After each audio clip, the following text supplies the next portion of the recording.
Башкорт сәхнәсендә татар эстрадасы йолдызлары. Уфада ТМТВ татар телеканалының музыкаль премиясе лауреатлары ачыкланды. Премияләрне тапшыру тантанасы беренче тапкыр Казаннан читтә узды. Моның ни өчен Башкортстан башкаласы сайлап алынды, ике республика артистларына, тамашачыларга әлеге истәлекле очрашу нәрсә бирде? Алдагы язмада. Кызыл келәмҗе елгән юл, камера утлары, кичле алкышлар. Барысы да иң яхшы традицияләр рухына туры килә. Башкортстан дәүләт концерт залы татар эстрадасы йолдызларын кабул итте. Көтеп алынган зур вакыйга. Бу хәтта артистларның кыяфәтләрендә, үзләренең тышларында да күренде. Шын бәйрәм ясау өчен стилистлар, визажистлар, дизайнерлар барысы да бик нык тырышкан. Ачылу тантанасын ТМТВ татар музыка телеканалы хезмәткәрләре Назыгөл Сыңгатова белән Байбулат алып барды. Уфадагы концертны тамашачылар турдан-туры эфирдан карады. Шуңа күрә келәмдә генә түгел, режиссер пультында да киеренкелек иде. Сәхнә артында призлар, артистлар алып баручылар. Уфа тамашачысы белән очрашуны һәркайсы түземсезләнеп көтте.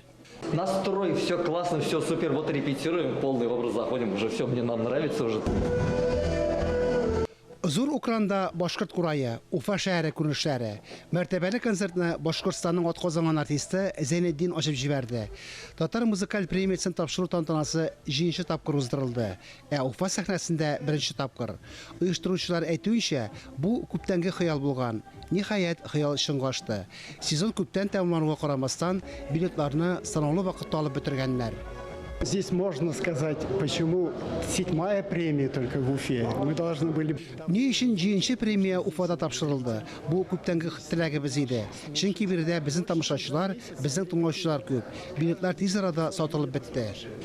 Иң яхшы җыр авторлары, башкаручылар лаеклы бүләк алды. Тавыш бирү юлы белән җиңүчеләрне тамашачылар үзләре билгеләде.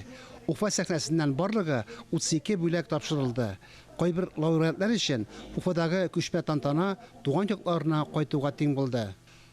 Залдагы аншлаг Уфада музыкаль премияның уңышы узуын раслый. Я русская, муж у меня татарин.